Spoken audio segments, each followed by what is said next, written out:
Dzień dobry wieczór, panie i panowie. Witam wszystkich bardzo serdecznie w ten przepiękny, chciałbym powiedzieć przepiękny, ale no, ja mieszkam w Irlandii i do mnie dotarł, a właściwie cały czas dociera huragan i rzeczywiście jest niewesoło. Jest pomarańczowy alert.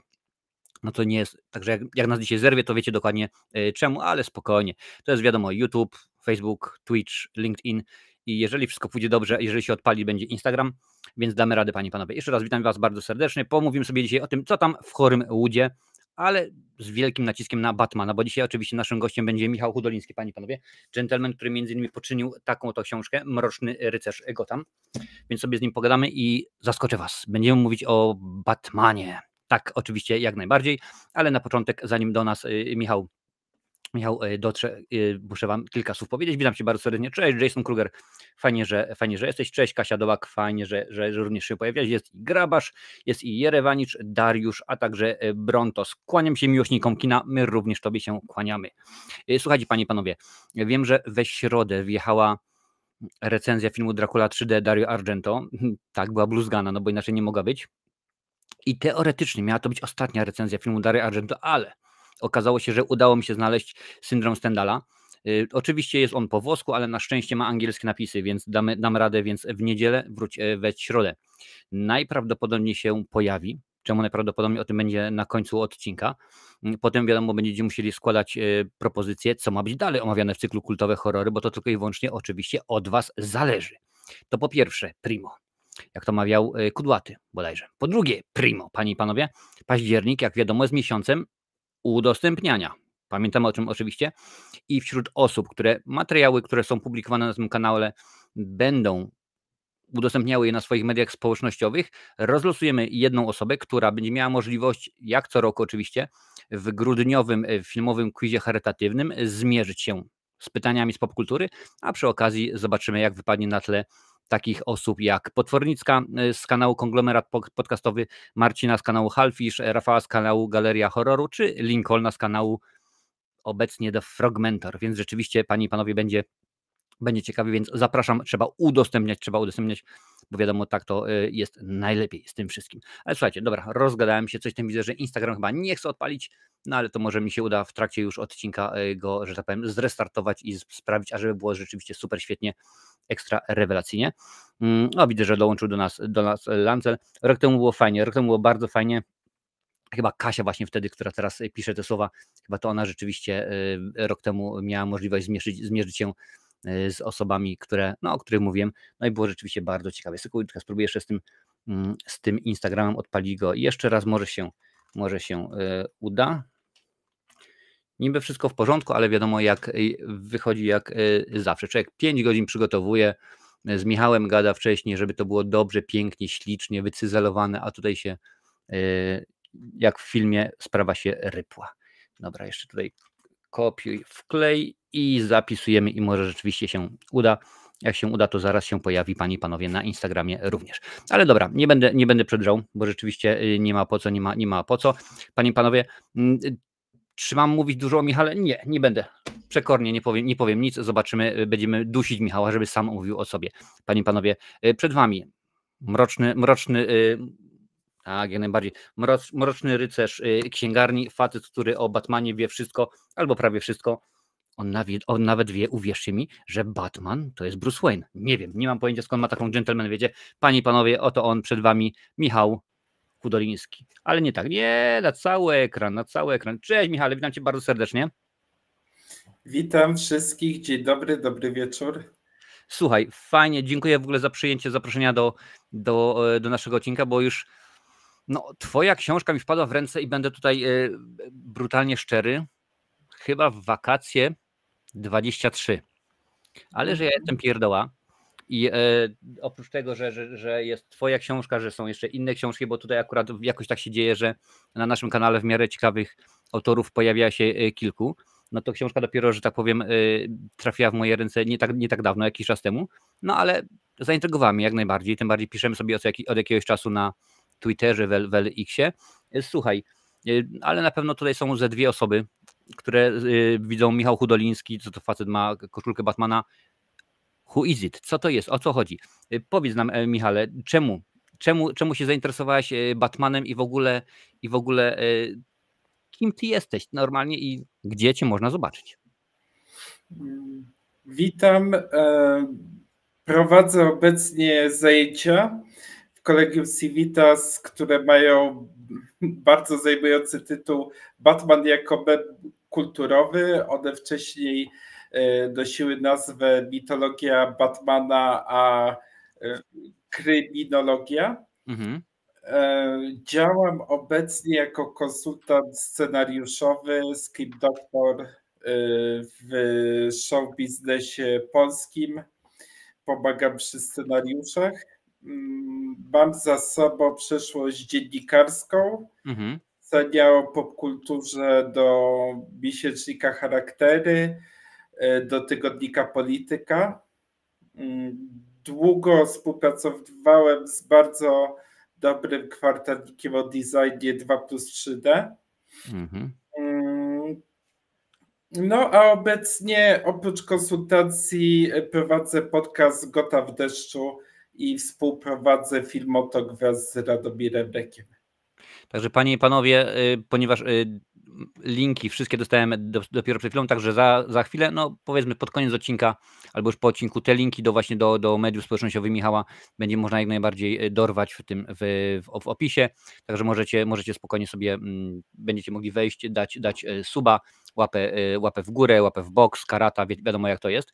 Dodatkowo, o czym oczywiście Michałowi nie powiedziałem, bo jestem w Redota, ale lubię zaskakiwać, rozdam wam panie i panowie dzisiaj 2 książeczki. 2 właśnie takie książeczki trafią do was. Będziemy losować i akurat trafią. Również jeszcze przypomnę na YouTubie, co prawda, no ale też zaraz to właśnie uczynię wszędzie, żeby wszyscy mieli możliwość dostępu, tylko niech mi się tutaj to otworzy, proszę bardzo, już jest, nie ma jeszcze. No widzicie, to jest akurat złośliwość rzeczy martwych, że jak się otwiera, to się nie otwiera, a jak się nie otwiera, to się... Czy jakoś tak, dokładnie wiecie o co mi chodzi. W każdym razie wrzucę wam link, panie i panowie, do książki. Możecie sobie spokojnie wejść na stronę. Słuchajcie, Michał... Dobra, Michał nas nie słyszy, ale to jest książka, panie i panowie, możecie ją kupić 39 zł. Słuchajcie, tylko 39 zł, więc nie skorzystaj, to byłoby po prostu grzech, więc jak najbardziej śmigajcie. Ogarnij sobie książkę, ale dobra, Michał nie wie, zaraz go tutaj włożymy z powrotem i będzie już w porządku. Michale, ty oczywiście o niczym nie słyszałeś, panie i panowie, także możecie sobie...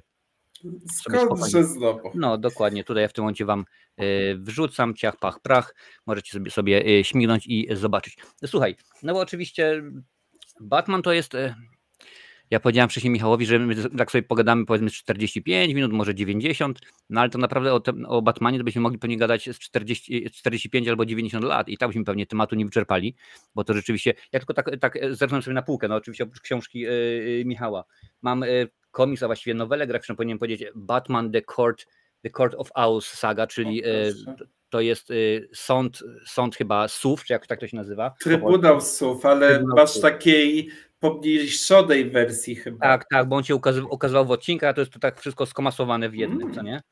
Panie i panowie, no wiadomo, że ja jestem fanem Predatora, więc nie mogło zabraknąć oczywiście Batman versus Predator, no bo jak żeby inaczej. A że ja się wychowałem w latach 90. i Kevin Eastman to był facet, który stworzył Żółwie Ninja, więc Batman kontra Żółwie, a właśnie Batman i Żółwie, no to oczywiście musi być, a także musi być wiadomo Batman i Superman, no bo to wiecie, że panowie, więc jak widzicie, twórczość na temat Batmana jest dosyć spora, potężna, jest jej mnóstwo. I Michale, pierwsze pytanie do ciebie. Warum Batman? Dlaczego Batman? Co cię skłoniło do tego, żeby stwierdzić, okej, Nietoperek jest super, jest w porządku, ja chcę się zainteresować troszkę bardziej tym gentlemanem, jego dwoistością, powiedzmy. No cóż, urodziłem się w 1988 roku i z racji tego, że upadł komunizm i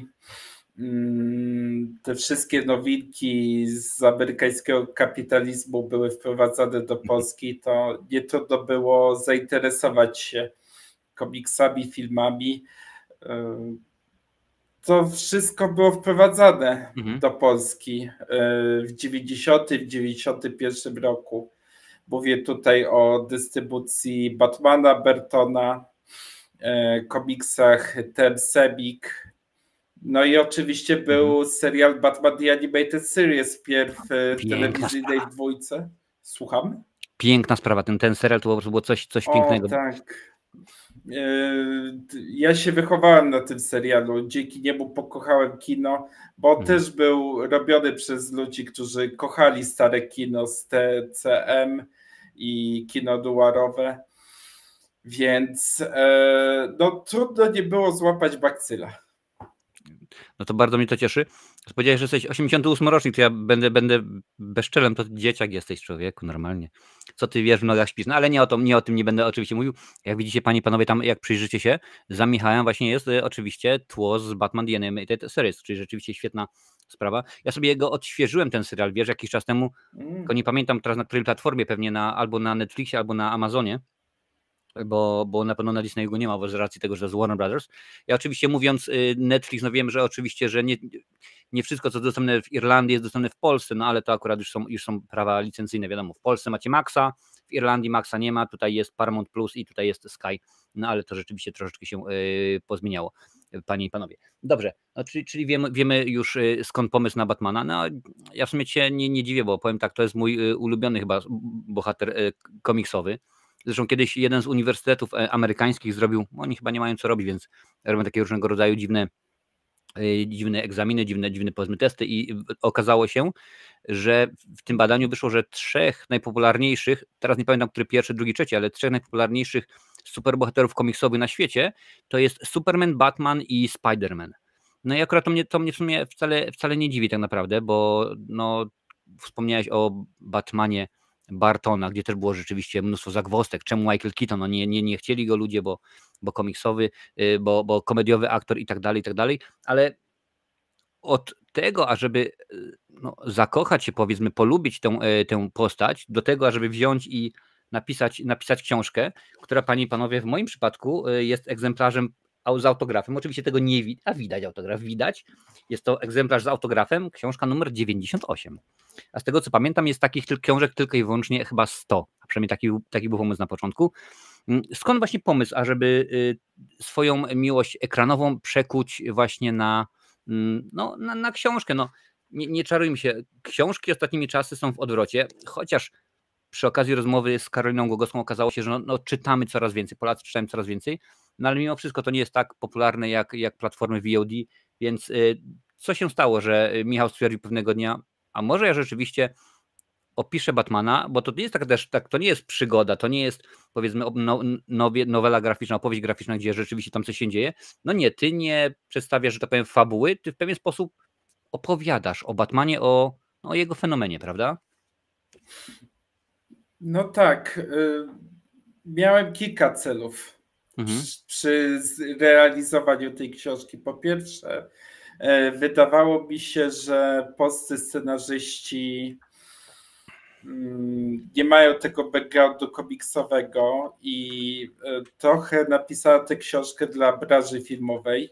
Okay. Zresztą Polski Instytut Sztuki Filmowej zauważył moją książkę i w ogóle dostałem nagrodę za nią, co było dla mnie ogromnym zaskoczeniem, bo myślałem, że jednak otrzyma tę nagrodę książka o polskim przemyśle, o filmach krótkometrażowych, ale ku mojemu pozytywnemu zaskoczeniu stało się inaczej. Po drugie, bardzo interesuję się wykorzystywaniem komiksu i popkultury w psychoterapii. Od strony praktycznej w Polsce realizuje to Michał Siromski w Toruniu, który założył w trakcie COVID-u Gildię Superbohaterów. Michał jest moim przyjacielem, z którym współpracowałem od czasu magazynu miłośników komiksu KZ. To jest psycholog z 20-letnim doświadczeniem, który wykorzystuje różnego rodzaju teksty popkultury, komiksy, filmy, seriale, żeby pomagać ludziom z uzależnieniami i różnymi problemami psychicznymi. Własna sprawa. I co zaskoczyło mnie bardzo pozytywnie, Michał wykorzystuje Wiedźmina w swojej praktyce, więc mnie to bardzo cieszy, że taki tekst popkultury z naszego kręgu kulturowego, postać, która wysławiła Polskę na cały świat, nie bójmy się tego powiedzieć, jest wykorzystywana w taki sposób. I chciałem spopularyzować ten nurt myślenia o popkulturze, bo wydaje mi się konstruktywny. A po trzecie, już tak długo siedzę w tym świecie, że chciałem podzielić się moją pasją i sprawić, żeby nie tkwiła tylko i wyłącznie w getcie polskiego komiksu wśród polskich fanów, żeby to wyszło na zewnątrz, żeby ludzie poznali lepiej ten świat.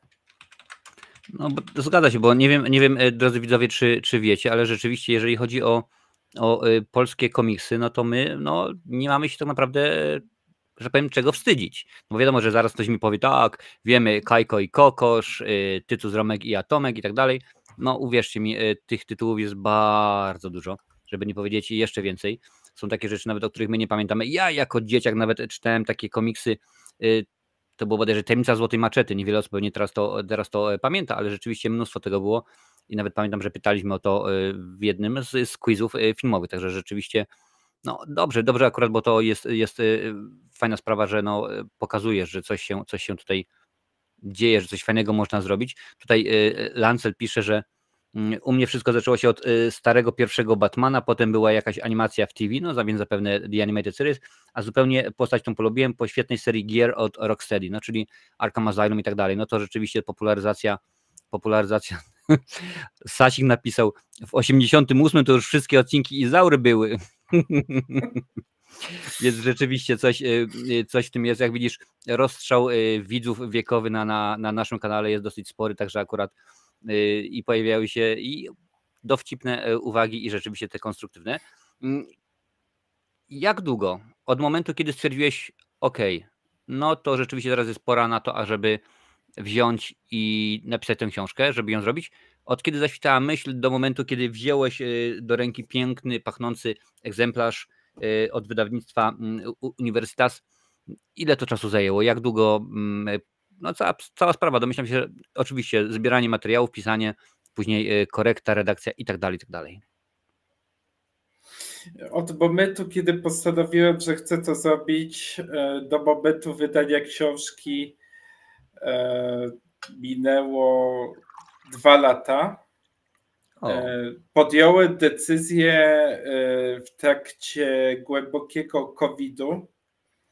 Trochę ten pomysł narodził się z nudy, że po prostu siedzę zamknięty i nie mam co zrobić, więc postanowiłem zebrać to wszystko, co do tej pory robiłem w ramach działalności dziennikarskiej, naukowej i moją pracę magisterską, którą poświęciłem filmom z Batmanem z perspektywy socjologii dewiacji. No i próbowałem to dopracować do poziomu naukowego z przypisami, z bibliografią i spisem nazwisk, które się pojawiają w książce.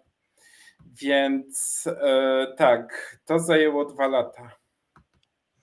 Rzeczywiście dosyć dużo. Akurat jeden ze znajomych, Łukasz z kanału horrorshow.pl, teraz też wydaje książkę, co prawda on wydaje, że powiem, swoim sumtem, nie z żadnym wydawnictwem, z tego co pamiętam, też będzie ograniczona jakaś tam ilość nakładu, no ale rzeczywiście nic, naprawdę tylko brawko, bo to jest poważna sprawa wydać swoją książkę.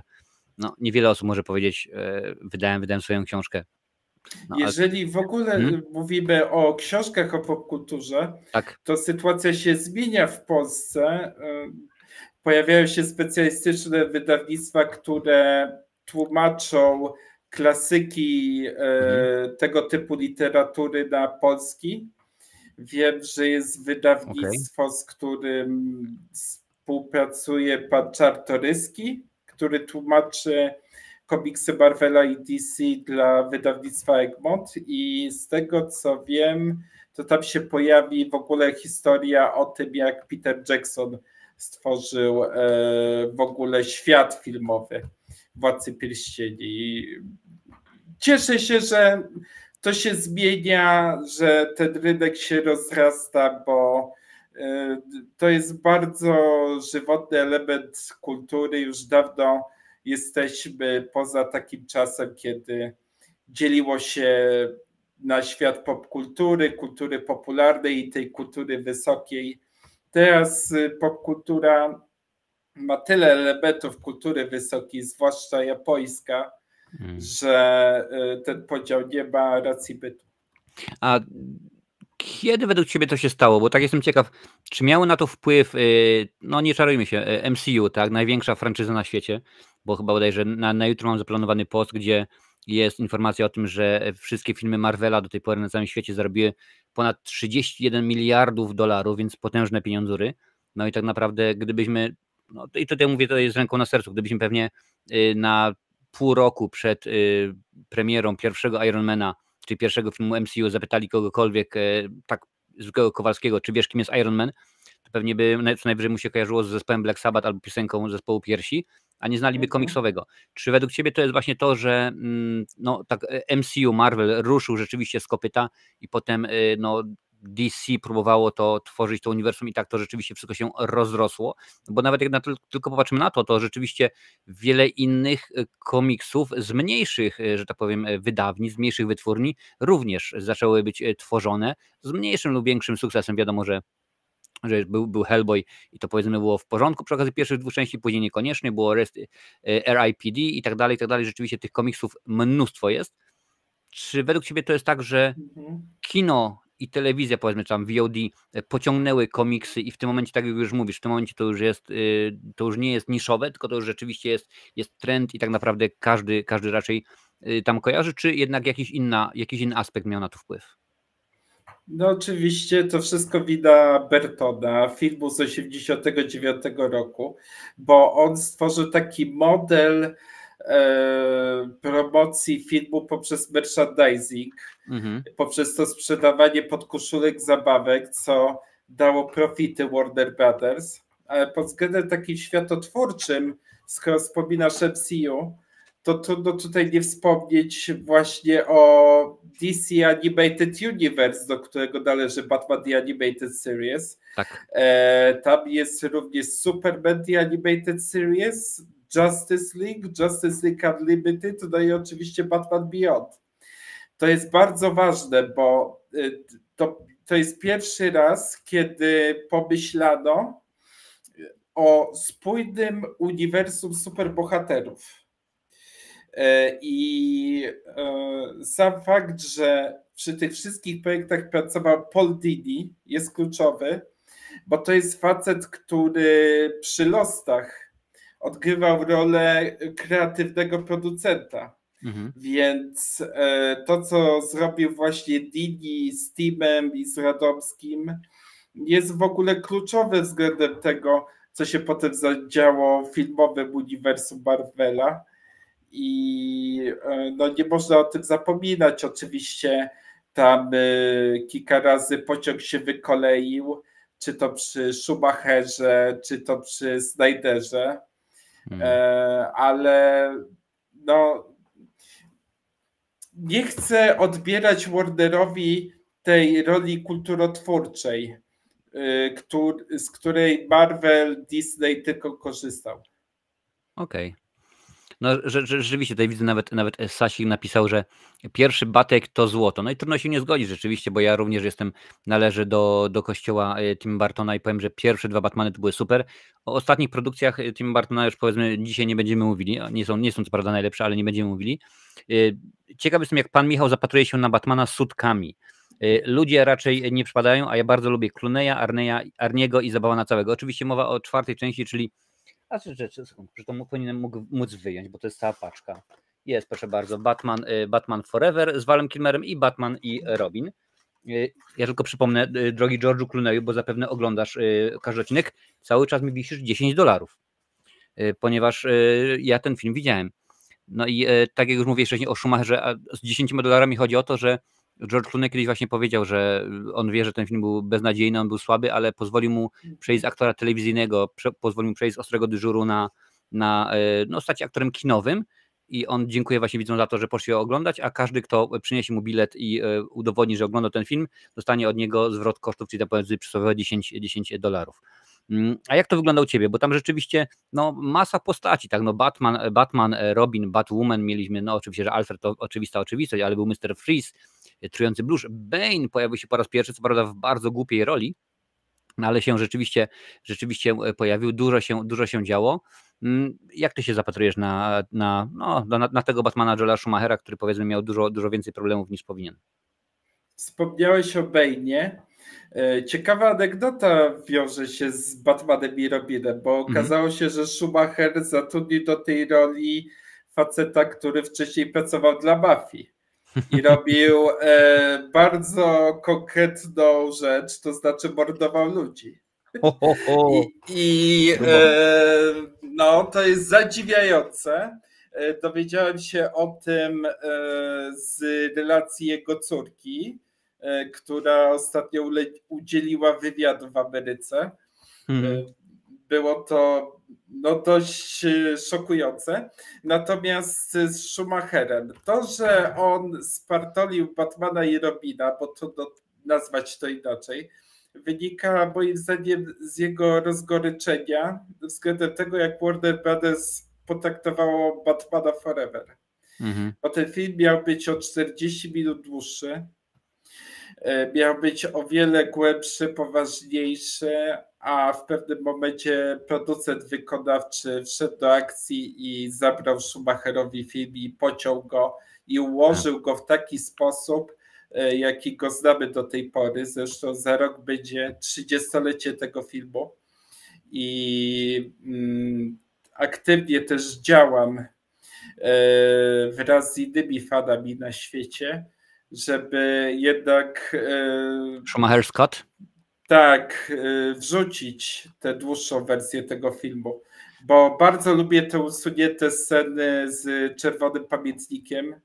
One są bezpośrednim odwołaniem do Czerwonej Księgi Carla Gustawa Junga, gdzie on zapisał swój proces integracji, jakie koszmary miał.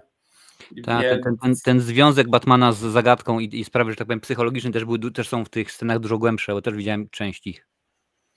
I no myślę, że to by było coś wyjątkowego. Chciałbym zobaczyć ten film, bo oglądałem relacje ludzi, którzy widzieli specjalny pokaz Kevina Smitha, który zrobił bodajże pół roku temu albo w zeszłym roku. I tam są nawet sceny, których nie było w scenach usuniętych, zawartych do DVD.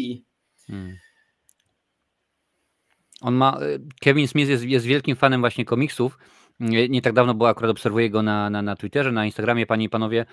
Jeżeli teraz akurat Terrifier 3 jest w kinach i święci triumfy, ale osobą, która między innymi jest współodpowiedzialna za sukces dwójki, właśnie jest Kevin Smith, który zorganizował pokaz tego filmu, także on działa bardzo, jeżeli chodzi o takie rzeczy, no niekoniecznie powiedzmy mainstreamowe, jak najbardziej on działa, on lubi, on chce, ażebyśmy rzeczywiście, jeżeli coś jest wartościowego, to on nam wrzuca i nieważne, czy to jest dobry film, czy to jest dobry komik, tak jak mówi tutaj Michał w tym momencie odnośnie tych scen, bo one gdzieś tam niby krążą, nie wszystkie to prawda, ale krążą gdzieś tam po YouTubie, można sobie je tam wziąć i wyszukać, ale rzeczywiście, gdyby je poukładać tak, jak one powinny być w filmie, to by się okazało, że inaczej, mogłoby się okazać, nie wiadomo, czy by się okazało, ale mogłoby się okazać, że policja, ale to chyba u ciebie, że tak.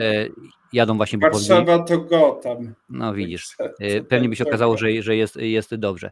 Słuchajcie, tutaj widzę, pojawiają się pytania do Michała, więc pewnie zaraz Michała o nie zapytamy, panie i panowie, ale wydaje mi się, że to byłby świetny pomysł, ażeby wziąć i rozlosować, panie i panowie, pierwszą książkę. Więc słuchajcie, losujemy pierwszą książkę. Co trzeba zrobić?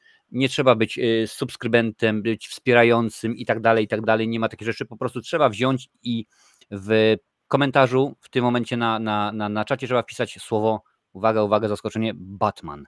Wśród osób, które to zrobią, zaraz was przekopiuję do maszyny losującej i będziemy losować. Także dam wam chwilkę, wpisujcie Batman i do wygrania jest taka oto jedna z takich książeczek, czyli Mroczny Rycerz Gotham, szkice z kultury popularnej autorstwa Michała Hudolińskiego. Kto z Michał Hudoliński? Nie wiem, nie znam gościa, naprawdę, wy pewnie go kiedyś poznacie. Oczywiście, że tak. Słuchaj, zanim tutaj będziemy czekać co widzowie napiszą odnośnie książki. Pytanie jest od Wiktora do ciebie. Co pan, Michał, sądzi o Batmanie, domyślam się, że o Batmanach, bo to jest cała trylogia Christophera Nolana? No, to były filmy mojej młodej dorosłości. Z perspektywy czasu uważam, że to jest idealna adaptacja Batmana Denniego O'Neilla. Dennis O'Neill to był facet, który pod koniec lat 60. zaczął pisać scenariusze dla DC Comics. On w ogóle przywrócił Batmana do korzeni. Jest uznawany za ojca chrzestnego tej postaci. To on nadzorował pracę przy powrocie Mrocznego Rycerza, przy roku pierwszym, Zabójczym żarcie, i w ogóle był redaktorem naczelnym Batserii od 1986 roku do 2000, kiedy DC Comics postanowiło się z nim rozstać w bardzo niezręczny sposób. Ale wracając do Nolana, no właśnie jestem pełen szacunku dla tego reżysera, że on przeniósł do kina te kluczowe właśnie motywy z historii O'Neilla. To znaczy ten taki paradoks bycia mścicielem, wzięcia sprawiedliwości we własne ręce, i fajnie to połączył z taką skalą makro społeczno-polityczną, jak to jest pokazane w Mrocznym Rycerzu, który odwołuje się do tego, co się działo z Ameryką po 11 września, zwłaszcza z Patriot Act. I pod względem socjologicznym w ogóle Mroczny Rycerz jest ciekawym studium tego, co się dzieje z demokracją, kiedy terroryści się o chaos i kiedy dzieje się stan wyjątkowy, o którym pisał taki włoski filozof Giorgio Agamben. Chociaż Nolan taką naukową czerpał z René Girarda, antropologa, który badał koncept kozła ofiarnego. No oczywiście jest ten przeklęty film The Dark Knight Rises, w który wiele rzeczy nie trzyma się kupy. No ale strasznie trudno zrobić trzecią część w wyjątkowy, solidny sposób. No, przynajmniej dostaliśmy dobrego Bane'a. W końcu Bane był, że tak powiem, odkupiony i było coś ciekawego. Panie i panowie, przypomnę, wpisujcie Batman na czacie, jeżeli chcecie mieć szansę wygrać książkę. A ty jesteś, powiedzmy, jeżeli chodzi o filmy, to ty byłbyś Tim Burton czy Tim Nolan? Ja jestem w ogóle team Bruce Timm, Paul Dini, Martin Pasco, którzy zrobili Batman Mask of the Phantasm. To jest jedyna animacja, która miała dystrybucję kinową w 1993 roku. Tak, była plajtą, ale potem odrobiła straty, jak wkroczyła na rynek VHS i DVD. Ale żeby odpowiedzieć konkretnie na pytanie, to oczywiście, że Burton, oczywiście, że powrót Batmana, który jest znienawidzany za swoją posępność. Ja uważam, że ta posępność jest adekwatna. To jest jeden z niewielu filmów Tima Burtona, kiedy on jest rzeczywiście sobą, kiedy nie ma żadnych hamulców i widać, że on się bawi tym uniwersum. A to, że ten film jest perwersyjny, ponury, przygnębiający, no trochę takie mają być historie o Batmanie. No to nie powinny być historie dla dzieci. Zgadza się, bardzo mnie to cieszy. Słuchajcie, ludziska, wpisane, jeżeli ktoś nie zdążył, to może będzie miał szansę przy okazji kolejnej, więc wpisujemy Lancel, Brontos, Sasik, Dariusz, Tokarczyk, panie i panowie, wybieramy zwycięzcę. 3, 2, 1, 0, start. Lancel, proszę bardzo, Lancel, ty dostajesz książeczkę, będzie ona szła do ciebie drogą pocztową, że tak powiem, więc odezwij się do mnie, chociaż akurat pewnie twoje namiary mam, gdyż jesteś jednym ze wspierających, więc dziękuję bardzo. Także Lancel, dziękuję ci bardzo za to, że wziąłeś udział. Książeczka wędruje do ciebie, a my sobie zaraz dalej pogadamy. Słuchajcie, widzę, że to jest dużo pytań do Michała, ale ja też mam kilka, więc pozwólcie, że najpierw, że tak powiem, sięgnę do swojej magicznej książki i będziemy drążyć temat oczywiście księgi, o której tutaj się mówi dosyć dużo. Powiedz mi, książka twoja, nie interesuje mnie kwoty, bo to akurat nie o to chodzi, ale udało ci się, że zwróciły się nakłady, czy jednak, no niestety jest to jednak temat niszowy? Oho, i Michał się zawiesił. Nie ma go. Na zdobycie Nagrody Polskiego Filmowej. Gdybym nie otrzymał, to by krucho, ale stało się inaczej. Aha, no to super. No to ja tylko właśnie chciałem też przy okazji tej nagrody zapytać, no tutaj właśnie rzeczywiście jest nagroda PISF, tam jest FY na końcu, panie i panowie, to nie PIS, tylko PISF, Polski Instytut Sztuki Filmowej. Cytując pewien utwór, który bardzo swojego czasu lubiła śpiewać kadra naszej reprezentacji, jak do tego doszło? Ja nie wiem, a czy ty wiesz dokładnie, tam troszeczkę na początku mówiłeś, ale czy masz jakiś pomysł, jak to się stało? No bo rzeczywiście to nie jest, i tutaj przepraszam bardzo, ale to nie jest nagroda na festiwalu w Ociepinkach Wielkich, tylko to jest rzeczywiście, no co tu dużo mówić, poważna sprawa. Nie wiem, jak to się stało. Ogólnie cieszę się, że w Polsce może zdać się coś nieoczekiwanego jeszcze. No to rewelacyjnie. No to bardzo mnie to cieszy. Ja akurat też przeczytałem o tym, mówię, kurczę, no pięknie. Rzeczywiście nawet moim widzom mówiłem o tym, że będziesz za czas jakiś na kanale, ale to jest akurat świetna sprawa. Batman, nie chcę powiedzieć, że ma się tak dobrze, jak jeszcze nigdy się nie miał, bo to byłoby rzeczywiście nadużycie i to byłoby wierutne kłamstwo, ale rzeczywiście póki co Batman ma się dobrze, bo w tym momencie no wiadomo, że jest już ukończony scenariusz drugiego filmu o Batmanie, a na Maxie, czy tam na HBO, czy gdzie tam oglądacie, bo wiadomo, że akurat widzowie tego kanału są rozsiani po całym świecie i to wiadomo, że nie wszędzie jest HBO, rządzi niepodzielnie Colin Farrell, skądinąd Irlandczyk, w roli pingwina. I tutaj teraz chciałem cię troszeczkę o tego pingwina podpytać. Chciałem zapytać, jak się zapatrujesz na ten serial? Jak ci się podoba? No oczywiście nie wszystko, ale to, co do tej pory udało ci się zobaczyć w telewizji czy na VOD odnośnie pingwina. Te odcinki, które widziałem, a widziałem 5, to prezentują bardzo solidny poziom. To jest storytelling na najwyższym możliwym poziomie. Oczywiście, jeżeli ktoś oglądał wcześniej gangsterskie historie Pokoju Ojca Chrzestnego, filmy Martina Scorsese, nawet Gomorrę włoską, to nie będzie miał żadnych zaskoczeń, żadnych zdziwień, ale po prostu w sensie takiej pulpy serialowej to jest to wyśmienicie zrobione. Widać, że z sercem poczynione. Również fani komiksów nie mają na co narzekać, bo nawet względem ważnego dla Polaków komiksu o pingwinie, czyli Batman Pain and Prejudice, ważnego dla komiksów, bo narysował go Polak, Szymon Kudrajski, który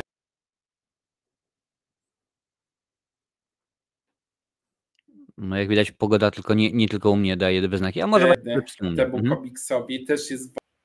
Przepraszam, nie usłyszałem.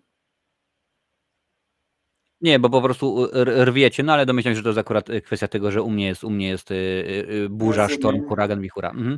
Rozumiem. W każdym razie no to jest serial zrobiony co do szczegółu. Ja lubię właśnie tego typu opowiadania, gdzie mogę obejrzeć pierwszy odcinek, znając całość i odkrywać w nim nowe elementy, nowe jakieś niuanse i widać, że pracowano nad tą historią dość długo i no jest co oglądać po prostu. A nie przeszkadza ci brak Batmana w tym serialu? Bo no, potwierdzono, że Batman się ma nie pojawić rzeczywiście, to jest to samo uniwersum, ten sam świat, ale Batman oczywiście z filmu Matta Reevesa nie będzie występował. Czasami to jest tak, że nie będzie występował, ale no to tutaj ma Batmana w ogóle nie być. Nie brakuje ci go?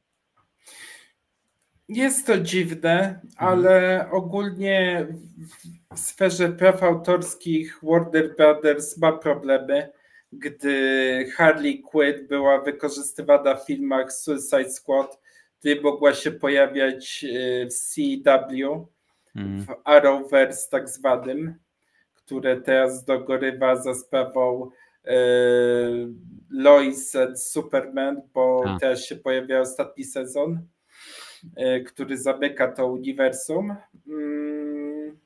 Ale też kupuję to, że ten serial pokazuje po prostu rzeczywistość z perspektywy kryminalistów i Batman jest po prostu zajęty pomocą poszkodowanym w powodzi, w kataklizmie i w jaki sposób to rozumiem.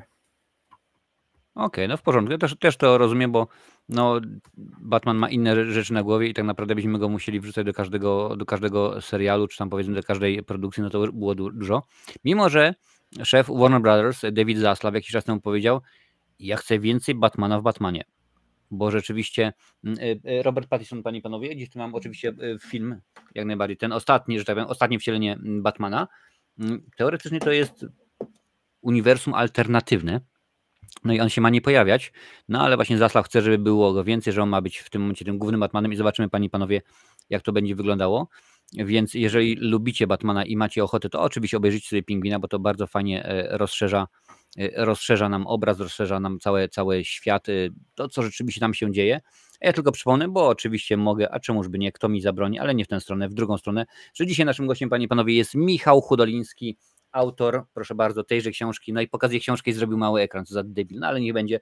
Mroczny rycerz Gotham, szkice z kultury popularnej, panie i panowie, taka książeczka jak najbardziej do nabycia jest w dobrych księgarniach, a najlepiej pewnie sobie spokojnie wskoczyć przez link, który wam teraz wrzuciłem i sobie kupić, panie i panowie, nie jest ponad 40 zł, więc można sobie wziąć i skorzystać. Dobra, skoro tak sobie gadamy, to teraz pewnie pora na kilka pytań od widzów, bo tutaj widzę, że działacie. Krótkie pytanie od Dariusza Tokarczuka. Ulubiony, najdziwniejszy wróg Batmana, nie z pierwszej ligi, czyli domyślam się, że Joker i pewnie kilku innych, którzy pojawiali się w filmach, odpadają. No, to jest bardzo ciężkie pytanie, bo ich jest bez liku. Bardzo lubię stare zeszyty. To były zeszyty mojej młodości, przecież to były wydawane przez Semika, Alana Granta i Norma Breyfogla, bo on wprowadzał nowych wrogów, antagonistów.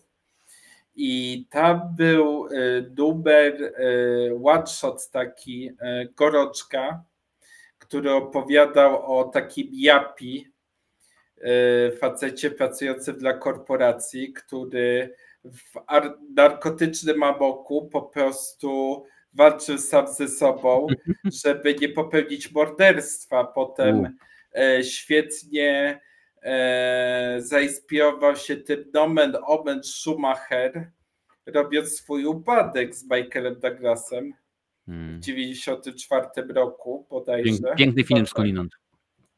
No i bardzo aktualny. Przecież Joker Todda Phillipsa nawiązuje do upadku i próbuje właśnie z tego buntownika systemu zrobić postać pozytywną. Czy mu się udaje, to pozostawiam waszej decyzji. Więc ten biurokrata z Gorączki, Alana Granta, oczywiście lubię Zaza, czyli głównego wroga Batmana w takim komiksowym klasyku Ostatni Arkham, gdzie Batman próbuje dowieść, że Zaz, facet, który morduje swoje ofiary i zaznacza na ciele, po prostu bliznami zaznacza, że dokonał kolejnego mordu, no Batman próbuje dowieść, że Zaz ucieka z nowo powstałego, odbudowanego azylu Arkham i trochę to jest takie Shawshank, ale i wymieszane z azylem Arkham Granta Morrisona, gdzie Mroczny Rycerz staje się niejako pacjentem szpitala psychiatrycznego. Trochę żałuję, że końcówka growego azylu Arkham właśnie nie wyglądała tak jak jedna ze scen ostatniego Arkham, bo w pewnym momencie Batman trafia do sali, gdzie są wszyscy jego wrogowie i się rzucają na niego. No byłoby to epickie. Więc no, tacy mi przychodzą na myśl, ale jak sobie pomyślę, to następnego dnia pewnie wpadnie do głowy mi inny wróg, więc na tę chwilę to tych wymienię. To jest standard rzeczywiście, to jest tego. Ja mam tak samo rzeczywiście, że się zastanawia człowiek, a potem kurczę, przecież powinien powiedzieć, że jak mogą o nim zapomnieć, ale to normalna sprawa. Tutaj jest, bo jedno pytanie jest, wyświetliło mi się, tak, jak najbardziej dzisiejszy odcinek zostaje na YouTubie, zostaje na pewno na Facebooku, nie wiem jak to jest na Twitchu ani na LinkedIn. W każdym razie będzie za kilka dni też dostępny do Spotify do odsłuchania albo do obejrzenia, także jak najbardziej odcinek zostaje na Amen. Także jeżeli oglądasz nasz odcinek, dzisiejszy odcinek w 2095 roku, daj łapkę w górę, będzie nam bardzo niezmiernie miło i będzie wszystko w porządeczku. Tutaj patrzę na kolejne pytanie od Lancla. Czy wie szanowny gość, że postać Batmana też pojawiła się w polskim hip-hopie? Kawałek Planet Anm, Mroczny Rycerz, w teledysku pojawiają się ilustracje Damiana Basińskiego. Nie wiedziałem o tym. Człowiek dowiaduje się czegoś nowego zawsze. Ja nie siedzę w hip-hopie, ja bardziej siedzę w metalu, w rocku, w takiej też poezji śpiewanej. Wiem, że Maciej Świetlicki jest ogromnym fanem Batmana, zrobił kawałek kilka lat temu, chyba z okazji właśnie The Dark Knight Rises, zrobił kawałek Gotham o tym, że Batman próbuje uciec z Gotham z kobietą kotem. Jeżeli ktoś nie zna Macieja Świetlickiego i Świetlików, to polecam kawałek Finlandia, śpiewany przez Bogusława Lindę. Jest bardzo rozczulający. Ja Bogusława pamiętam z piosenki I'm Your Man, bodajże promujący film Sara, ale to było dawno temu. Bardzo mnie cieszy, że słuchasz metal, bo akurat ja w tym roku byłem na Rammsteinie, a w przyszłym roku się wybieram na Iron Maiden, także jest elegancko, rock on i tak dalej, także rzeczywiście sprawa jest całkiem piękna. No dobrze, Pingwin sobie działa, dosyć fajnie to rzeczywiście wygląda. Ja też tutaj wspomniałeś wcześniej o Mask of Phantom, ja bardzo lubię właśnie tamtą kreskę, która się pojawiała, bo to rzeczywiście jest coś pięknego, tak właśnie, no, że tak powiem, odnowił tą kreskę, można by powiedzieć, na nowo, wymyślił Batman The Animated Series, bo to rzeczywiście było w ten sposób, później dostaliśmy i chciałem teraz nawiązać do serialu, który powiedzmy w pewien sposób jest, no może nie bezpośrednio, ale gdzieś tam powiedzmy jest spadkobiercą, może powiedzmy duchowym Batman animowanego serialu, czyli Batman Caped Crusader, który nie tak dawno rzeczywiście pojawił się na platformie VOD, pierwszy sezon i z tego co wiem drugi sezon jest już potwierdzony. Słuchaj, no pewnie nie unikniemy tematu, o którym mówiliśmy wcześniej, ale poczekam pewnie aż widzowie go wywołają, bo pytałeś tutaj właśnie o tym hip-hop, uwierz mi, moi widzowie mają wiedzę tajemną, czasami są takie pytania, które normalnie byś się nie spodziewał, że mogą znać, a oni jednak oni wiedzą, oni są po prostu przygotowani na to. Słuchaj, jak ci się podoba Batman Caped Crusader jako powiedzmy duchowy spadkobierca tego filmu, który no, dał nam jednego z najlepszych Batmanów według mnie, Kevin Conroy, po prostu niesamowity facet, po prostu głosowo on sprawił, że do dzisiaj jak oglądam, to mam ciary. Bardzo mi brakuje Kevina Conroya, nigdy go nie poznałem osobiście, ale on był ze mną przez cały okres szkolny, aż do liceum, bo wtedy puszczano jeszcze Batman Beyond na Polsacie, gdzie grał podstarzałego Bruce'a. Tak. Co do Caped Crusader, jest to zaledwie dobry serial. To trochę tak jakby się oglądało właśnie Batmana w TCM, gdzie są po prostu stare, oldschoolowe, duarowe filmy i nagle ktoś puszcza Batmana w ten deseń. Trochę się dziwię, że ten Batman nie jest w czerni i bieli, bo by to trochę bardziej pasowało moim zdaniem. Jestem lekko rozczarowany tym serialem, ale to, co zostało pokazane, jest solidnym fundamentem do tego, co może się zadziać w drugim sezonie. Mhm. Jestem strasznie tym podekscytowany, bo jeden z odcinków będzie pisał J.M. DeMatteis, najlepszy scenarzysta Spidermana. Facet, który zrobił dla Batmana taką historię Going Sane, z którą wiąże się zabawna historia, bo ta historia miała zostać opublikowana w latach 80., ale DC się nie zgodziło, więc J.M. DeMatteis przerobił ją tak, że wydał ją w ramach tytułów o Spider-Manie w kultowej historii, którą znamy jako Ostatnie łowy Cravena. A po 5 latach wrócił do tego pomysłu i wydał Going Sane w takim miesięczniku Legends of the Dark Knight i jest to jedna z najlepszych historii o Jokerze, a tak w ogóle to DeMatteis obecnie ma bardzo dobry okres twórczy. Kilka lat temu DC wydało jego taką krótkometrażową animację o śmierci z uniwersum Sandmana. Jest bardzo poruszająca i wierzę w to, że w Caped Crusader da siebie wszystko. No i super, bardzo mnie to cieszy. Powiedz mi, bo no ja akurat oglądałem go, ja oceniłem go 7/10, mam sentyment troszeczkę do niego rzeczywiście, bo mi się podobało, ale chciałem właśnie nawiązać do tematu, który poruszyliśmy poza anteną, który rzeczywiście mnie troszeczkę może nie tyle poruszył, bo to byłoby zbyt duże słowo, ale zdziwił. A zdziwił mnie z tego powodu, muszę tylko znaleźć właśnie kartę, żeby było wszystko w porządku. Gdzie to jest? Na Twitterze, proszę bardzo. Chodzi o to, że w serialu pojawia się Pingwin, ale Pingwin jest, tak samo jak Kopernik, wiemy, oczywiście jest kobietą. I no nie przeszkadzało mi to w ogóle. Naprawdę rzeczywiście postać w porządku, ale przeszkadzało mi wytłumaczenie Bruce'a Tima, czyli faceta odpowiedzialnego za ten serial, dlaczego Pingwin jest kobietą, ponieważ on stwierdził, że Batman niestety nie ma dobrych antagonistów kobiecych, więc postanowił zrobić taki zabieg, ażeby rzeczywiście były ciekawsi antagoniści kobiecy, że tak powiem. Ja również, przygotowując się do dzisiejszego odcinka, mówię, a to sprawdzę, zobaczę jak to wygląda, więc po prostu wklepałem w wyszukiwarkę kobiecy antagoniści Batmana i okazało się, że tych postaci, panie i panowie, to jest akurat fandom wiki Batmana, jest 143 kobiece postacie antagonistów, oczywiście antagonistek powinienem rzec. No w tym momencie najpopularniejszy z nich to Sophia Falcon, Magpie, Catwoman, Harley Quinn, Trujący Blues, Punchline, Carla Vitti czy Gotham Girl.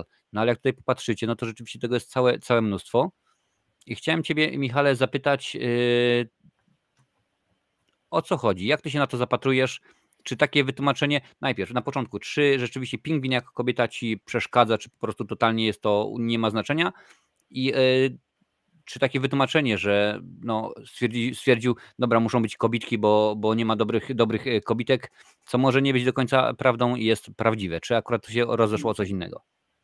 Przepraszam, bo tutaj się zaśmiałem, ktoś napisał, dobrze, że chociaż kobieta kot pozostaje kobietą. To jest dobre.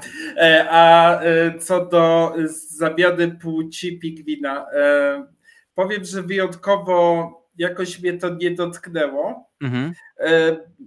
Powiem szczerze, że sposób, w jaki potraktowano ten temat, był odwrotny od reguły, to znaczy podeszli do tego z ogromnym szacunkiem i też zachowali pewną logikę w tym wszystkim, że jednak Pingwin jako kobieta jest o wiele bardziej bezwzględny i widać to po tym, jak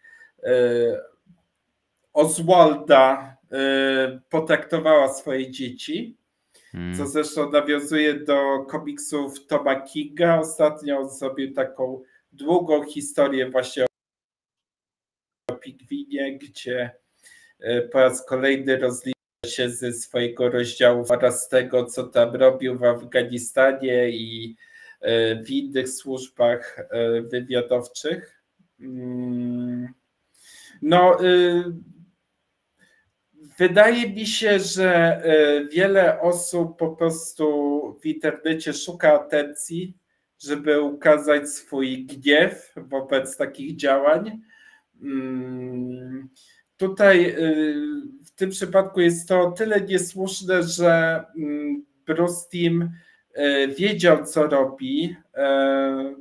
Zresztą zaznaczmy to, że z Pingwinem już były problemy przy serialu Batman The Animated Series, bo trochę nie wiedzieli, jak do niego podejść. To znaczy ten motyw potwora z powrotu Batmana totalnie nie pasował do animacji dla dzieci. No, raczej. Tak? Raczej nie pasowało. No, no tak, tak. I ogólnie no strasznie szastali tą postacią w klasycznym tasie. A tutaj można zrobić z nią coś o wiele bardziej ciekawego w drugim sezonie. No zobaczymy. Może będzie team-up z Catwoman. Natomiast samo tłumaczenie Bruce'a Timma, że Batman nie ma ciekawych antagonistów wrogów. No sorry, this is total bullshit. Dokładnie. BS po prostu, bo Batman ma mnóstwo niewykorzystanych wrogów z potencjałem. Mógłby nawet tutaj wspomnieć o trującym bluszczu, który moim zdaniem nadal czeka na taką historię o randze zabójczego żartu, jaką dostał Joker, czy nawet Scarecrow, który ostatnio w komiksie miał taką bardzo niedocenianą historię Królowie Strachu, Kings of Fear, którą narysował kultowy Killy Jones. Jeżeli ktoś lubi horror, grozę, to Killy Jones jest jednym z mistrzów tej estetyki. On teraz z Mattem Wagnerem w ogóle opowiada na swój sposób historię Drakuli teraz na amerykańskim rynku. Ale no, wracając do Bruce'a Timma i do tych wrogów, wydaje mi się, że to jest problem z prawami licencyjnymi Warner Brothers, że one są tak zapisane, a nie inaczej, że nie wykorzystują antagonistów znanych z historii właśnie Alana Granta, Doga Mencha czy Chucka Dixona, którzy tam się przejawiali w komiksach.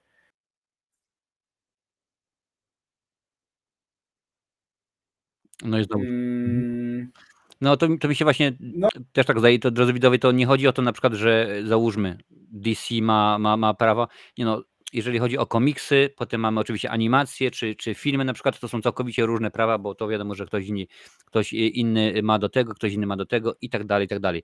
Więc mi się też wydaje, że to się rozchodziło bardziej o prawa autorskie, bo jeżeli tylko popatrzymy, no Bane został odkupiony z tego nieszczęsnego filmu Batman i Robin, Trujący bluszcz nie, no Dr. Freeze też oczywiście nie dostał dobrego filmu, a to rzeczywiście postać ze wszechmiar bardzo ciekawa. Harley Quinn, o niej troszeczkę wcześniej mówiliśmy, że tutaj rzeczywiście prawa autorskie są całkowicie, jakby to mówił Szczepko i Tońko w filmach przedwojennych, zakalapućkane, więc tutaj rzeczywiście jest bardzo dziwnie. No i też się zgadzam, że nie no po prostu to jest ogólnie wytłumaczenie, że nie ma dobrych kobiecych antagonistek, nie no to jest bzdura totalna.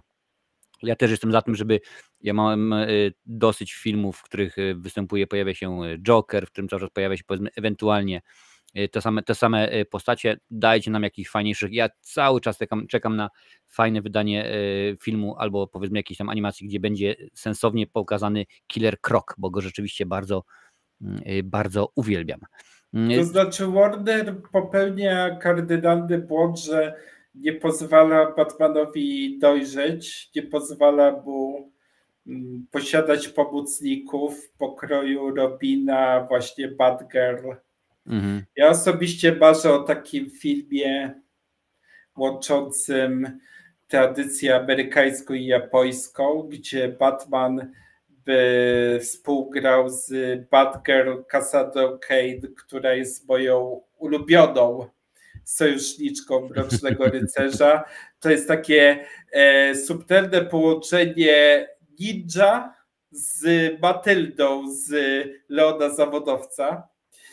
I można w takim team-upie po prostu zrobić wiele rzeczy. Można zrobić Samotnego Wilka i Szczenie w Gotham albo Drogę do Zatracenia w Gotham. I no szkoda, że Warner właśnie podtrzymuje tego Batmana samotnika, nie rozumie, że jednak te historie komiksowe o Batmanie skupiają się na Batmanie jako ojcu rodziny, którą stworzył los, stworzyła jego poczucie misji, że po prostu przyszli do niego ludzie, którzy zaczęli walczyć o to samo. I no zobaczymy, jak James Gunn to zrobi. Może rzeczywiście coś w tym kierunku pójdzie, chociaż on tam rzeczywiście pracuje, bo też teraz ostatnio dowiedzieliśmy się, że Superman dostał psa, że Krypto się w końcu pojawi w filmie.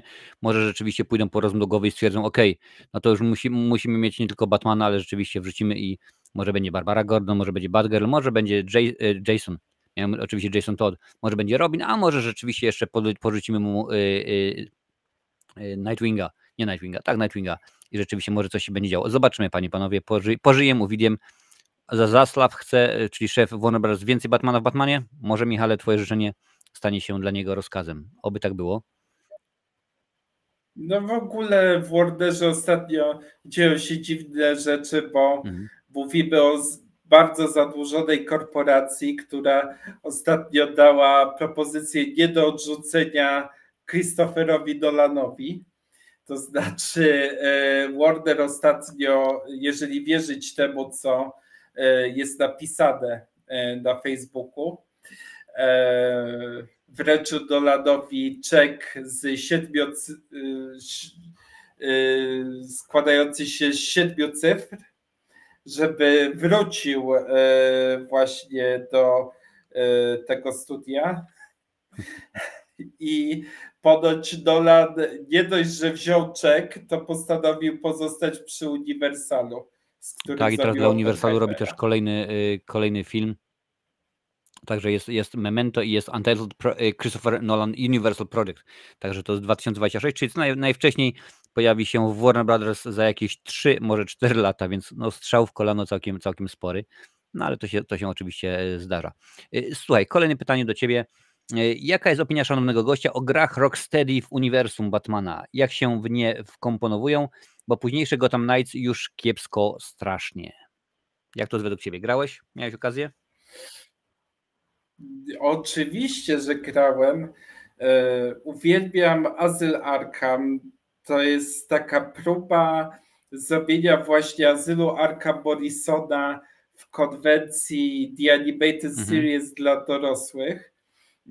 Uważam, że Rocksteady stworzyło takie historie i również Warner Bros. Montreal, które zrobiło Arkham Origins, które jest wyśmienite fabularnie. Oni wszyscy zrobili takie historie, które są odpowiednikiem tego, czy było dla mnie The Animated Series, kiedy miałem te 7 lat.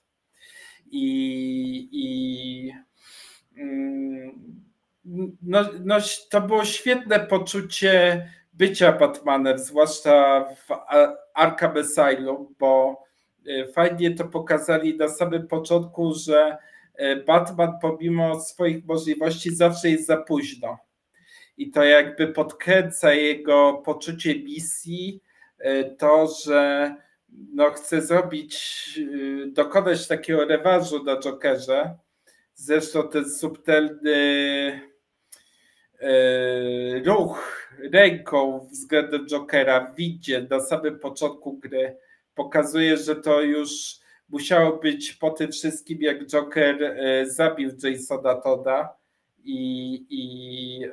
Batman po prostu próbuje ostatkiem sił nie doprowadzić do tego, żeby go zabić, co zresztą będzie ponownione w Arkham Knightie.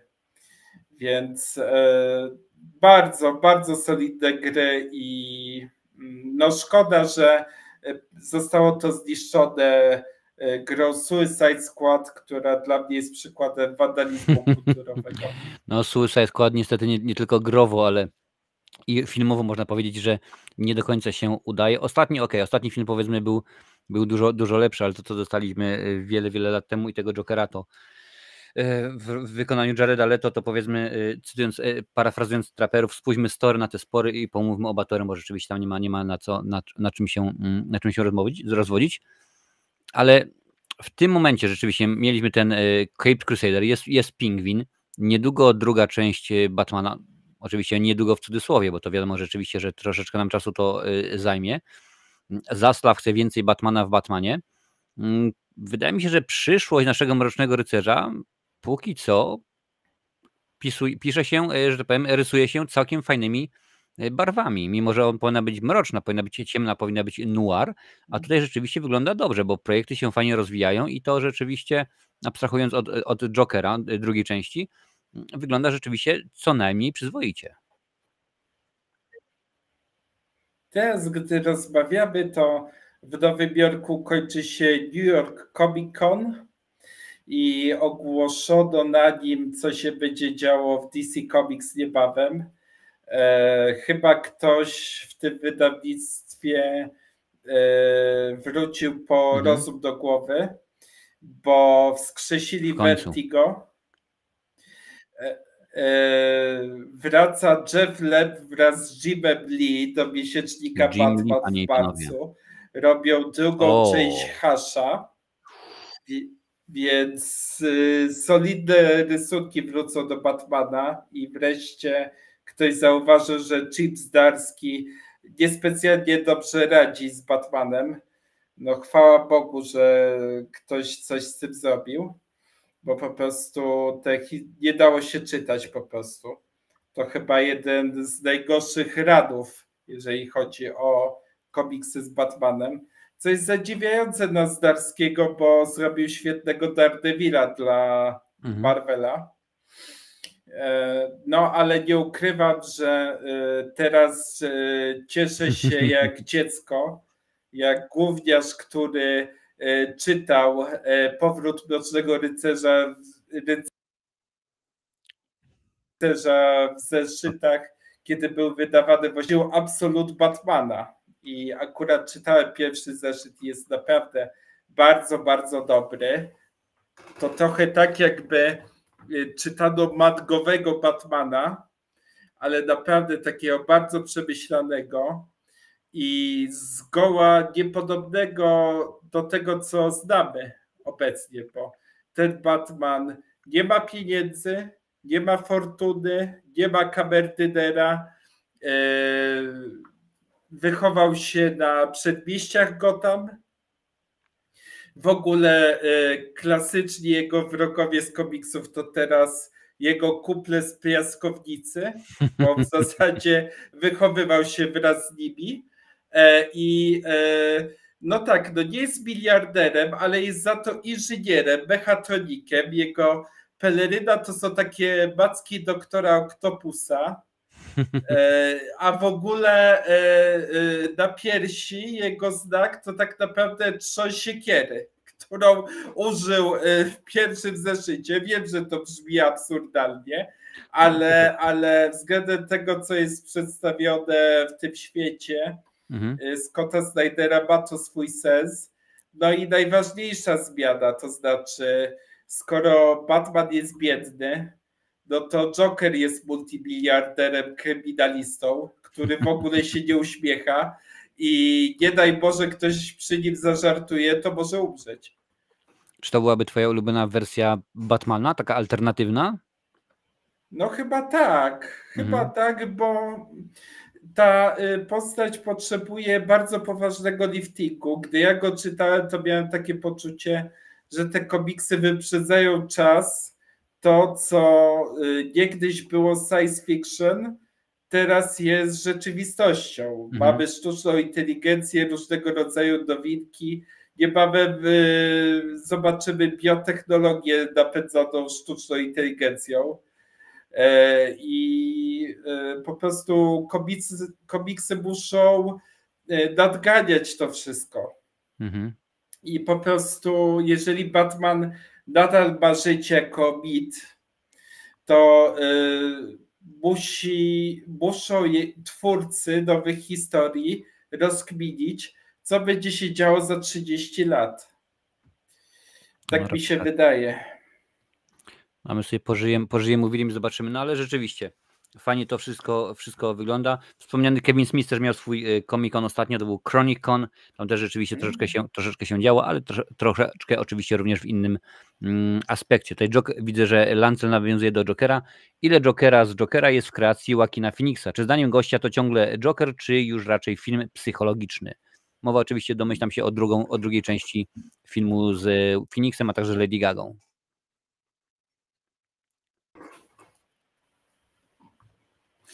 I pokazuje to taki dość przedziwny trend w popkulturze i w ogóle w Hollywood, że potrzeba teraz wtłoczyć daną historię w uniwersum komiksowe, żeby kogokolwiek zainteresować, bo Pingwin mógłby być po prostu solidnym kinem gangsterskim, ale wszyscy o nim mówią, bo to jest uniwersum Matta Reevesa, prawda? Tak. Wszyscy mówią o chorobach psychicznych tylko dlatego, że uosabia je Joker, powiedzmy to sobie szczerze. I no, ta druga część była totalnie niepotrzebna. Obawiam się, że narobi więcej szkód niż pożytku, bo z tego co wiem, Warner stracił na niej $200 milionów. Trochę obawiam się tego, że w Hollywood nie będzie odwagi na to, żeby robić kino artystyczne w kinie superbohaterskim, kinie komiksowym, tak jak Warner boi się wprowadzić Robina po Batmanie i Robinie Schumachera. No rzeczywiście tutaj koszt w ogóle Jokera drugiego wraz z reklamą to jest około $450 milionów, więc rzeczywiście umoczą dosyć konkretnie.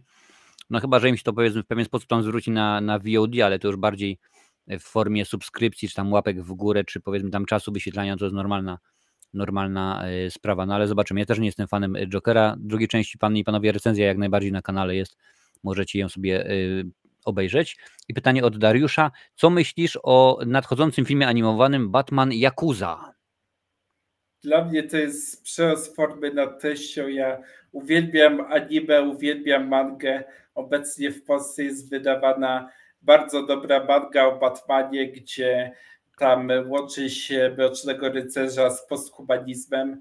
Natomiast tutaj to tylko estetycznie widać to takie przyjaskawienie japońskie znane z takich mang akcji, natomiast no to nie jest poważne po prostu. To jest taka zabawa, że tak można. Ja też się rzeczywiście zgadzam z tym, że Batman powinien być w Gotham, a niekoniecznie umówmy się, w feudalnej Japonii, bo to rzeczywiście nie ten droga. Aczkolwiek nie wiem, czy czytałeś taką mangę Child of Dreams. Ona była wydawana w latach 90. i można zrobić w tej estetyce Batmana, no tylko nie w ten sposób. Troszeczkę inaczej trzeba to rzeczywiście ogarnąć.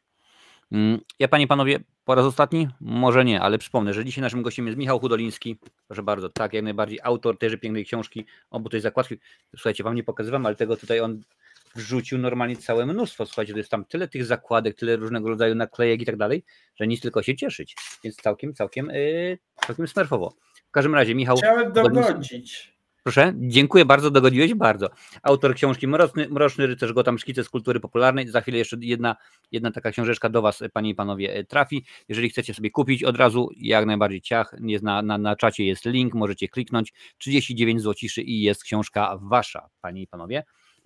Słuchaj, a powiedz mi, czy jest jakiś projekt Gotham, projekt Batmanowy, no bo teraz wspomniałeś troszeczkę już o tych komiksach, które, że to powiem, jest zmiana warty, można byłoby rzec. Jakiś taki projekt Batmanowy, na który czekasz bardzo. Komiks bądź animacja, tudzież film, serial. Rzeczywiście dużo jest do wyboru, do koloru. Coś, co no, zajmuje twoją głowę. Powiem szczerze, że obecnie nie ma takiego projektu. Być może ten Batman w świecie Majów, który robią w HBO Ameryki Łacińskiej w meksykańskim studiu, może być ciekawy, bo robią Batmana doby Krzysztofa Kolumba. I oczywiście można tutaj się spodziewać dyskursu woke, że Portugalczycy i Hiszpanie niszczą cywilizację Majów i Batman tutaj pomoże, żeby uratować tę kolebkę właśnie w czasach odkryć Ameryki, ale artystycznie jest to bardzo dopracowane. Może być to Czarny Koń. Jeżeli chodzi o komiksy,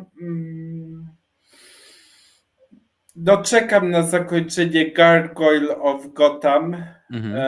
To tworzy taki brazylijski twórca, mocno nawiązujący do Franka Millera, ale dokładający wysiłek w warstwie artystycznej, bo umówmy się szczerze, Frank Miller rysuje po prostu obecnie strasznie, karykaturalnie wręcz.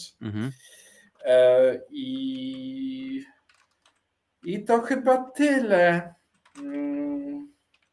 No nie przypominam sobie innych projektów.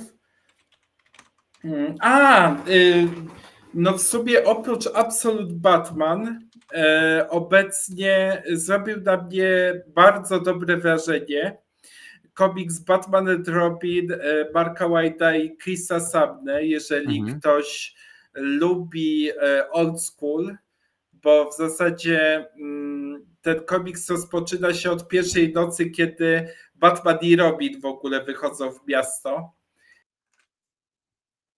I bardzo, bardzo solidnie jest poprowadzony ten komiks. I w ogóle Jeff Lemire jest w lepszej formie, bo po tym jak stracił syna, to zrobił dużo koszmarków takich komiksowych, ale teraz robi ostatni Halloween, 10-częściową miniserię i pierwszy zeszyt to najlepszy komiks o Batmanie, jaki czytałem w XXI wieku. Naprawdę. Naprawdę wierzę w to, że Lemire opowie historię tego, jak Gotham zostało przyjęte przez Jokera i jak z pantałyku został zepchnięty właśnie Two-Face. Jest naprawdę ciekawie, jeżeli chodzi o komiksy. To piękne, rzeczywiście nic tylko czekać i czytać, krótko mówiąc, bo rzeczywiście to wygląda bardzo, bardzo dobrze. Jak mówiłem, Batman rządzi i to jest Batman rządzi, Batman radzi, Batman nigdy cię nie zdradzi. Co dzisiaj ten film Juliusza Machulskiego również rządzi, panie i panowie. Ale mi się wydaje, że teraz jest pora, ażeby rozdać wam drugą książkę, więc tym razem dla odmiany, jeżeli chcecie wziąć udział w losowaniu książki, przypomnę, tej oto pięknej książki o Batmanie, panie i panowie, wpiszcie na czacie rycerz. Wszyscy, którzy chcą wziąć udział, oczywiście oprócz Lancela, drugiej książki nie dostaniesz, nie ma szans. Jeżeli chcesz drugą książkę komuś podarować, to po prostu klikasz, kupujesz, podarujesz, proszę bardzo. Panie i panowie, wpisujcie rycerz na czacie, my zaraz będziemy rzeczywiście taką książkę wam rozdawać. A skoro jesteśmy przy książkach, no troszeczkę już czasu minęło, od kiedy książka o Batmanie pojawiła się, że tak powiem, w księgarniach. Czy planujesz, Michale, kolejną książkę o Batmanie, nie o Batmanie? Czy w ogóle jakieś kolejne wydawnictwo jest w twoich planach? Tak, rzeczywiście. Negocjuję kolejną książkę, tym razem nie o Batmanie, ale która wpisuje się w temat heroizmu. Nie mogę zbyt wiele mówić, bo jeszcze nie podpisałem umowy, ale to, co mogę powiedzieć, to myślimy o serii książek robionej nie po staroświecku, to znaczy wraz z moim wydawcą myślimy o takiej serii, wokół której możemy robić merchandising, możemy robić filmy na YouTubie i będziemy się starać, aby to było multimedialne po pierwsze, a po drugie ta seria książek to będą książki drogie, natomiast będą dopracowane estetycznie, to będą książki ilustracyjne, gdzie będą polscy autorzy rysować ilustracje, utalentowani ludzie i to nie będzie robione jak zazwyczaj na polskim rynku wydawniczym. No to super, no to super. Domyślam się, że jak tylko ta książka wyjdzie, to zawitasz do nas i sobie troszeczkę o niej też pomówimy.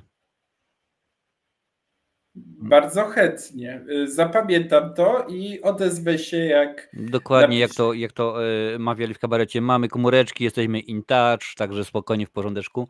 Także bardzo, bardzo mnie to cieszy, panie i panowie. Ostatnia szansa na to, ażeby zgarnąć książkę. Słuchajcie, wpisujcie na czacie w tym momencie Brontos, Stasik, Dariusz, Karol, Misio, Jason są już w losowaniu, także dawać znać, kto chce. Ja wam udostępniam ekran, bo to oczywiście tutaj wszystko jest na żywo, żadnych ściem. Nie trzeba być wspierającym, subskrybentem i tak dalej. Ja wiem, że nie powinienem, ale muszę takie rzeczy mówić, bo to jest wymagane między innymi od YouTube'a. Nie trzeba nic robić, nie trzeba polubić, tylko trzeba po prostu wpisać rycerz na czacie, panie i panowie. Ostatnie odliczanko, 3, 2, 1, 0, start. Wybierz zwycięzców jednego i lecimy. Do kogo wędruje książka? Karol Piruk. Karol Piruk, do ciebie wędruje książka, więc odezwij się do mnie. Wyślij mi maila na marcinowerecenzje@gmail.com, marcinowerecenzje@gmail.com i książka poleci do ciebie. Książka dokładnie od Michała, także będziesz mógł sobie spokojnie poczytać. Co prawda, to mnie, powiem ci, Michale, to mnie ubawiło, bo książka, panie i panowie, już wam sprawdzę, książka ma 300, prawie 70 stron, no ale tam jest mnóstwo, bardzo dużo rzeczywiście jest przypisów, mnóstwo tego, także naprawdę aż tak niestety, aż tak dużo czytania nie ma, ale rzeczywiście jest dosyć ciekawa i warto. Także odezwij się do mnie, jeszcze raz przypomnę, marcinowerecenzje@gmail.com i będziemy się panie i panowie wysłali. Słuchajcie, ja już swoje pytania podałem, więc jeżeli macie jeszcze jakieś pytanie do Michała, to wrzucajcie teraz, bo to jest akurat ten moment, kiedy możecie jak najbardziej śmignąć. No chyba że rzeczywiście wolelibyście spotkać Michała mano a mano, że tak powiem, i powiedzmy poza antenią zamienić 2 słowa. Dajcie znać, czy macie ochotę, powiedzmy, spotkać Michała na tak zwanym after party na kilka minut, powiedzmy na 10 minut, porozmawiać z nim o tematach batmanowych i nie tylko rzeczywiście. Jeżeli tak, to może coś tutaj wymyślimy. Może uda się Michała nakłonić do tego, żeby spokojnie siadł przez 5 albo 505 minut z wami pogadał. Z tymi loteriami to trzeba uważać.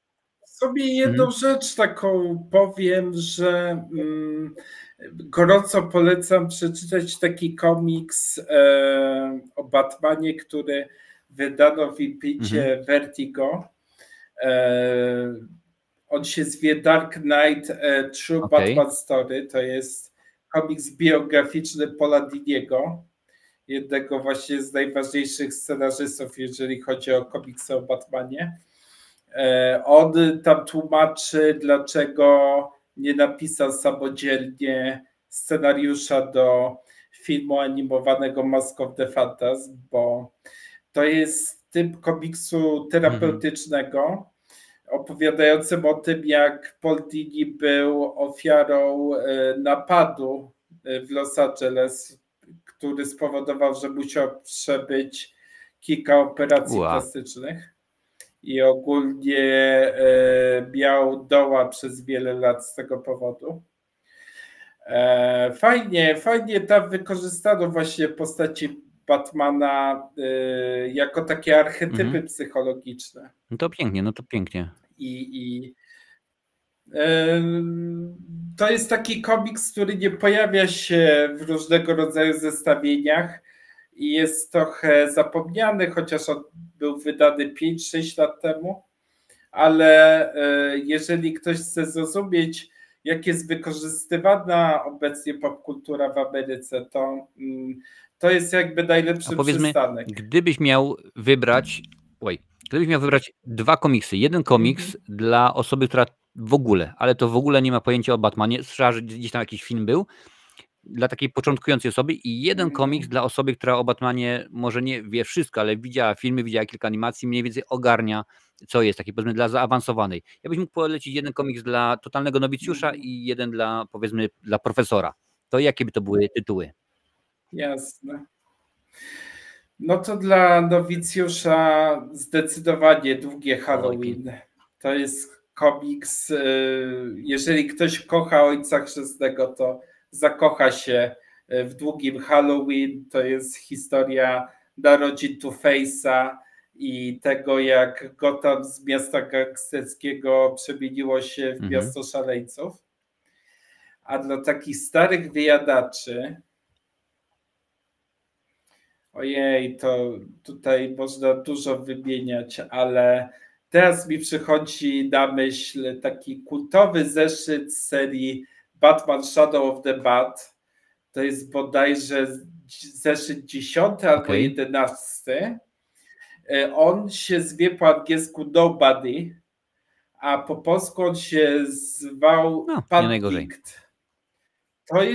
To jest historia jakby, to jest Batman robiony jakby go robił Kieślowski, to znaczy do Bruce'a Wayne'a przychodzi bezdomny i mówi mu, że wie, że on jest Batmanem i on Kona ma za chwilę umrzeć. I w zasadzie ten bezdomny mówi, że sprzedał tożsamość Bruce'a Wayne'a innym super złoczyńcom i w zasadzie przyszedł do jego biura tylko i wyłącznie po to, żeby się dowiedzieć, dlaczego on jest Batmanem, skoro on ma tyle pieniędzy. I polecam sprawdzić odpowiedź. Przeglądałem historię Ziemi Niczyjej, jak ten event był robiony i strasznie źle potraktowano Alana Granta, w zasadzie go wywalono wraz z innymi scenarzystami. I jeżeli kiedykolwiek miałbym kiedyś w przyszłości pisać historię o Batmanie, nie wiem, czy to się kiedykolwiek stanie, no może, to zrobiłbym wszystko, żeby odkurzyć archiwa DC Comics i zobaczyć, jakie pomysły miał Alan Grant na wroga, którego miał wprowadzić do Ziemi Niczyjej. Miał takiego faceta, który wierzył w to, że zbliża się apokalipsa i trzeba po prostu doprowadzić do wyginięcia ludzkości, żeby zapobiec jej. Pięknie, taki Thanos. No trochę tak. I no ogólnie, gdy rozmawiałem z Alanem Grantem, kiedy on żył w Łodzi, to mówił, że on miał fenomenalny pomysł na to, ażeby napisać Batmana na nowo, żeby go wprowadzić na kolejny poziom i po prostu chciałbym sprawdzić archiwa DC, żeby się przekonać, jaki to był pomysł, bo to był jeden z najgenialniejszych scenarzystów komiksowych. Więc panie i panowie, dla wszystkich coś jest, i dla tych, którzy po raz pierwszy sięgają pod Batmana, i dla tych, którzy na Batmanie, można powiedzieć, zjedli zęby, i dla tych, którzy po raz pierwszy zetknęli się z Batmanem w latach 90. na początku, tam gdzieś czytający Batmana, Punishera. Pamiętam pierwsze 3 komiksy, które wpadły mi w ręce, oczywiście oprócz polskich, to Batman, Punisher oraz Spider-Man, panie i panowie, ale to było dawno i nieprawda i już o takich rzeczach nie mówimy. Michale, dziękuję ci, dziękuję naprawdę, że znalazłeś chwilę dla nas, żeby przyjść, pogadać, bo temat Batmana tutaj jest zawsze, wiesz, widzowie co chwilę chcą pogadać. Domyślam się, że to nie nasze pierwsze, ale nasze nie ostatnie spotkanie, więc jeżeli coś się będzie urodziło, to pewnie będę chciał cię tutaj zaprosić na kanał, żebyśmy sobie może pogadali więcej, bo jak mówiłem, 90 minut, no to niezbyt wiele, może rzeczywiście będzie więcej czasu. Czy chciałbyś jeszcze coś naszym widzom na zakończenie powiedzieć? Cała przyjemność po mojej stronie. Dziękuję za miłe spędzenie 1,5 godziny I widzimy się na Widzimy się, panie i panowie, jeżeli chcecie, dajcie znać, a my jak najbardziej w tym momencie to wszystko, za tydzień widzimy się na żywo przy okazji, no to dużo mówić, Halloween, będziemy wtedy pewnie sobie troszeczkę gadać o mrocznych filmach, o straszakach, a na razie to wszystko, panie i panowie, do zobaczyska i czekamy.